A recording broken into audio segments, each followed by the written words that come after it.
For a discussion of trends in malware attacks, I'm joined today by Patrick Thielen. He is Senior Vice President of Financial Lines with Chubb. Hello, Patrick. Hi, Bob. So what is the trend now in malware attacks? And are there more of them? And what form are they taking?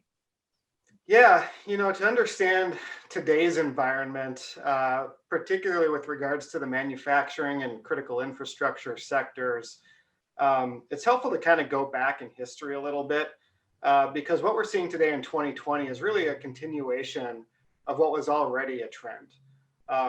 If I go back 20 years or so, back to a time when corporate concern around cybersecurity rose to the level of insurance becoming a need, which is what I do.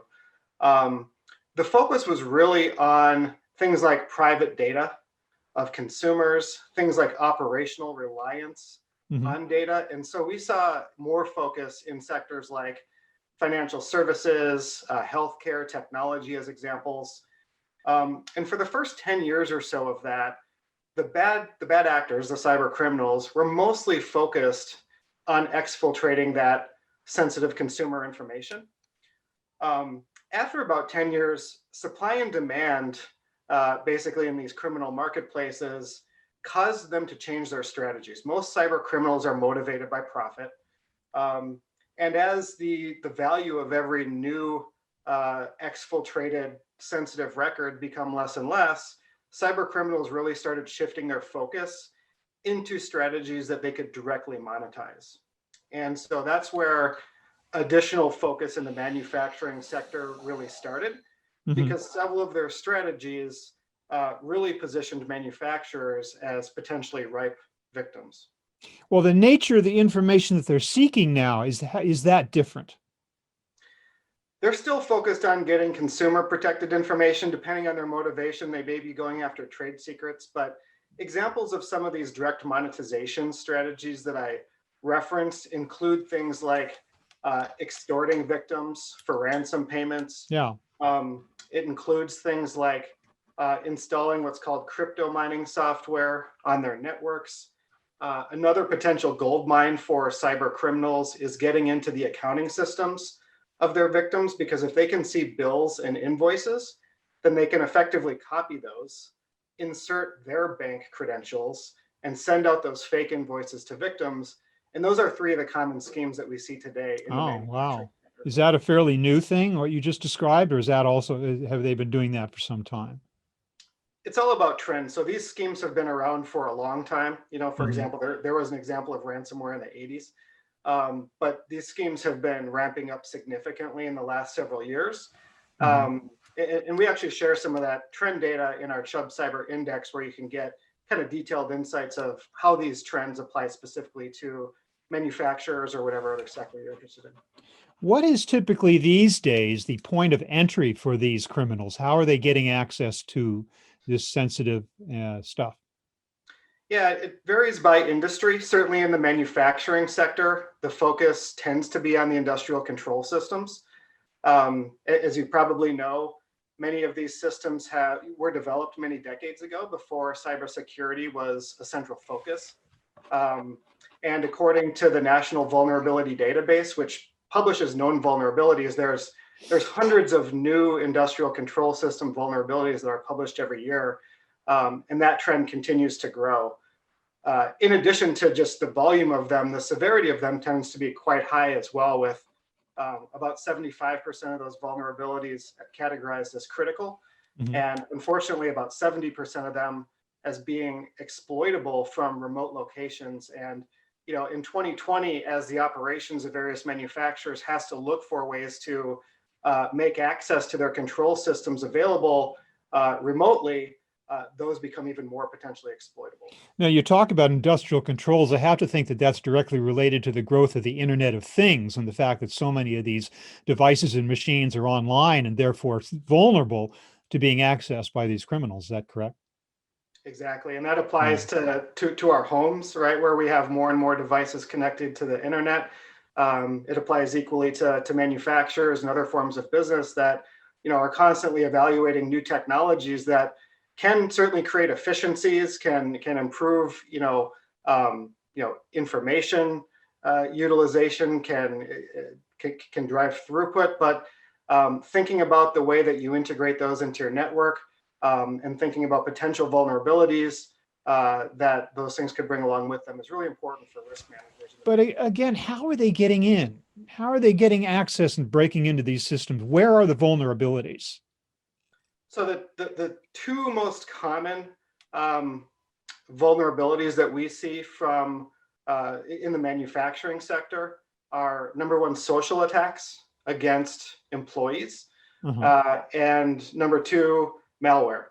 So I'll give you an example of each one.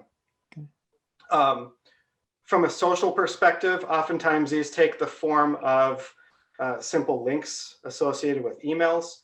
All it takes is one set of exposed credentials on the dark web, for example. You see a username and a password, and you just start trying that, right?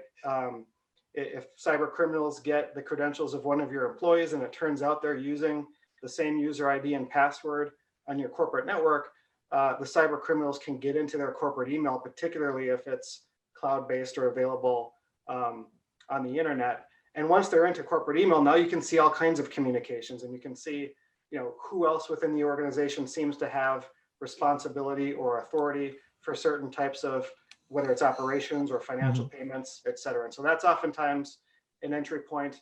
The other one is exploitations of those vulnerabilities themselves. So, I mentioned the National Vulnerability Database and the fact that at any given moment, cyber criminals might have insights into hundreds of vulnerabilities that could impact industrial control systems. Just like legitimate business has done in the last decade or two, cyber criminals have become more efficient in their operations as well. And so they've developed tools where they can quickly scan the internet. They can look for IP addresses that are running whatever version of outdated or unpatched software might be vulnerable to a particular exploit, and then send malware exploitations targeted to a wide number of those IP addresses. And typically, even if their hit ratio isn't 100%, they'll typically be successful with a large number of those attacks. So some of the vulnerabilities sound like they are the result of inadequate technological protection, and some of it sounds like they're just human error. Is it just sort of half and half? Which is more common?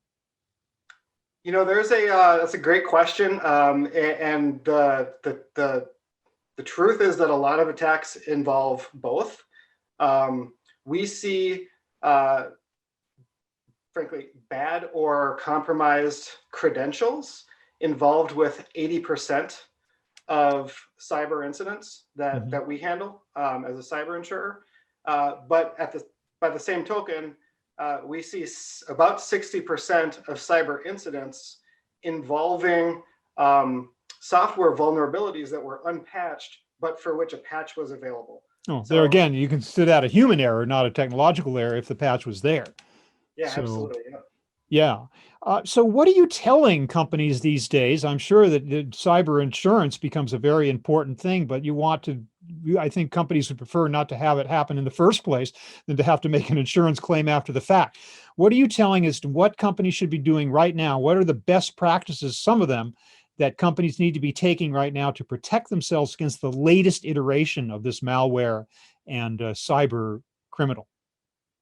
Yeah, I think it depends on, the answer is going to differ by company. I think it starts at the top. If your organization is just starting to think really seriously about cyber risk, it starts at the corporate governance level, thinking about, is this a topic that's being discussed at board meetings? Are there appropriate roles within the organization who are responsible for cybersecurity, and do they have the authority and the budget and the resources that they need to be effective in those roles? Once you have that established, then it's about, determining organizational priorities. And for manufacturing, one of those top priorities is going to be your control system environment, and making sure that you have the right operational technologies, that they're secure, that your network architecture itself is designed with your organizational necessities and risks in mind. And then eventually you come down to, more granular aspects of managing the technical challenges as well as the human challenges that we've just talked about. It just seems like you must have to just drill into the brains of these employees again and again and again the need for cybersecurity, for not bringing their own devices into the workplace and hooking them into the system, for not opening suspect emails, for not using flash drives that'll bring in some kind of a virus. Is it working? I mean, how do we educate people to be like 24/7 diligent about this kind of stuff? Yeah, I think you're spot on. I think it's a culture, and it needs to be continuous awareness. It needs to have that muscle memory associated with it, Hmm. and there are technical things that you can do in addition to that. So achieving cybersecurity muscle memory, certainly annual training is great. Maybe even more frequently than that, but making it part of people's everyday lives. Doing things like phishing simulations, where you'll send out fake phishing attacks and let people know when they've fallen for one of these things in a safe kind of environment. Having a Mhm. mechanism by which employees can flag potential fraudulent emails as suspicious, to raise awareness at the corporate security level. These are all things that we can do to improve people's awareness. And then on the back end, from a technical perspective, to basically force the best practices, deploying things like multi-factor authentication. That's an example of something that's a really powerful tool to ensure that even if somebody does have weak or exposed credentials, there's another layer of security that can protect the Mhm. company in that event. Should every company have one individual within the organization who is the top person responsible for cybersecurity, whether that's in the C-suite or in the supply chain or in IT? Should there be somebody who's identifiable, who's your go-to person for overseeing this? For most organizations, I think the answer is going to be yes. And in addition to that, whether that person's called a chief security officer or a chief information security officer, equally important is having that person identified, and obviously that they have, credentials and the skills needed to be successful in that role, is making sure that they have the authority and the resources to be Yeah. successful. Well, Patrick Thielen, thank you so much for helping us to understand the threat of malware and cyber security these days and what companies need to be doing in order to address it. Thanks very much for the info and the insights. Really appreciate it. You bet. Thanks, Bob.